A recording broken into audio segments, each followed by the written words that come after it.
All right, here we have Striker VX on Seth playing Nod versus Mechslayerone on Jackson playing GDI, and the map is Frozen Road. I hope. I'm pretty sure I chose Frozen Road. I did. All right, great. Here we go. So let's take a look at the decks. The Mechslayer is on pretty much a very stock GDI build, but with the Predator instead of the very common MRS. And Striker is on, I do not know what this is, some kind of air tech deck.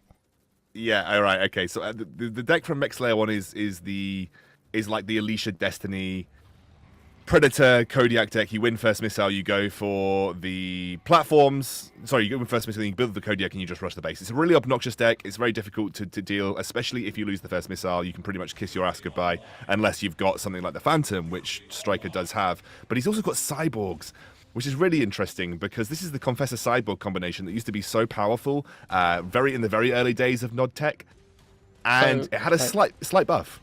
Yeah, you are right. This is the Alicia deck, effectively, from Mechslayer. Although, what do you make of playing Jump Jets and Predators? Do you like that, or do you think that's an overcommitment to two units that fill a similar role?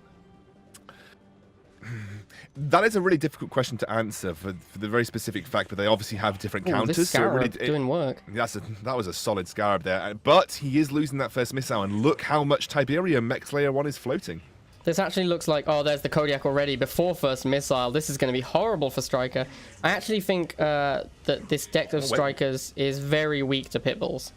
Wait a second, though, because he maybe over-anticipated how much he could get done here. He's delayed the first missile enough, and remember, the longer that you delay, the better it is. Although, wait a second, it does look like the Phantoms are coming out now. It does, yeah, we'll have to see how the Phantom... This nerfed Phantom now does more damage, but with a less EMP. We'll have to see how that... Well, they cleaned up that Kodiak very nicely.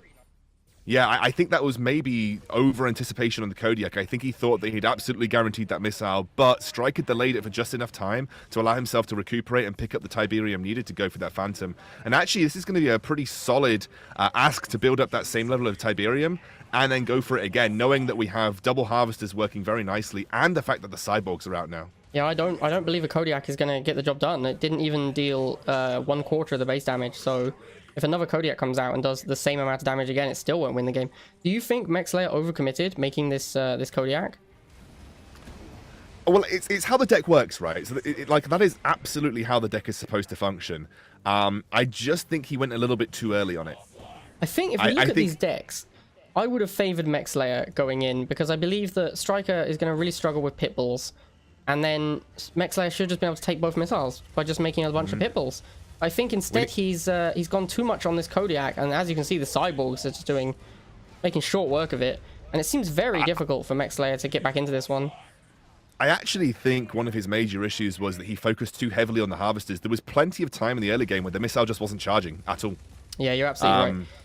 And I think that if you charge that missile quicker with how much Tiberium you were floating, you could very easily have got a Kodiak out, and there would not have been the resources there for Striker to actually build that Phantom. Yeah, I think you're right. I think if he could have fired that first missile a lot quicker, which is what you're really aiming to do against any double Harvester deck. Striker even has recognized now that he doesn't need the Tiberium income anymore, and he's moved his Harvester onto the pad, which I think is a very good play. Yeah, well, he's got so much Tiberium to work with, and the natural Tiberium income is so high at this point in the time, where realistically you don't really need that extra Harvester now, especially if you're maintaining fairly low-cost tech units like you can see here, which is the Confessor Cyborg combo. It's not a super expensive deck, and it looks like someone's disconnected.